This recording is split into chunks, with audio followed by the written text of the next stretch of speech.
katakan gas itu dibuat oleh Allah untuk binatang, mau pakai di mana binatang? Gas, minyak, emas.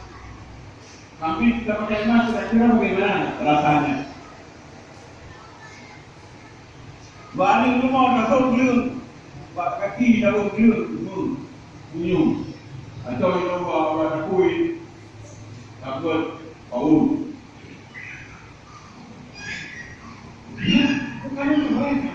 Semua ini benda mati, tumbuh-tumbuhan, binatang Allah buat untuk kamu hai manusia, supaya kamu supaya kami paham di lampu ini bisa beribadah dengan benar, bisa berkegiatan dengan baik, melancarkan semua kegiatanmu karena kamu punya tujuan hidup yang sangat jelas. Kamu mengabdi karena kamu nanti mau diperiksa di dalam acara Allah Subhanahu wa Ta'ala. Menjadi wajib rahmatullah. Apabila yang lain ini ada atasannya, lihat secara lahir saja ya. Budak-budak nanti atasannya 3, pertama perempuan, kedua dewan, ketiga insan.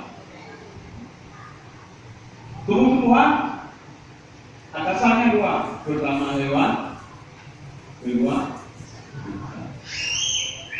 Hewan atasannya insan. Nah, sekarang insan ini mana atasannya?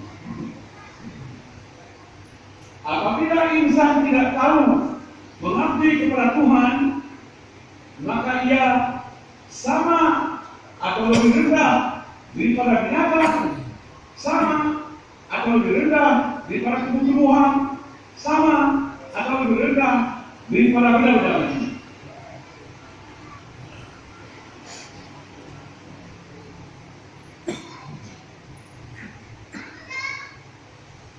Kita tidak sama dengan batu, kita tidak sama dengan pohon, kita tidak sama dengan binatang. Sebab benda-benda ini Allah buat untuk kita, dan kita punya kedudukan yang sangat tinggi. Hanya dibahas pada semua Allah. Mari kita perhatikan dengan cermat. Allah meletakkan 5 hal dalam menciptakan manusia yang tidak diletakkan pada makhluk yang lain. Al-insanu makhlukun wa mukarramun wa mukallafun wa mukhayyarun wa majziyun. Allah dalam menciptakan manusia meletakkan 5 ketentuan. Al-insanu makhlukun. Insan itu dicipta. 2, al-insanu mukarram. Insan yang dicipta ini dimuliakan oleh Allah. Yang ketiga, al-insanu mukallaf. Insan ini diberi tugas. Yang keempat, al-insanu mukhayyar. Insan ini diberi pilihan oleh Allah, bisa pilih mana suka. Mau ini, mau ini, ada pilihan. Yang kelima, al-insanu majzi.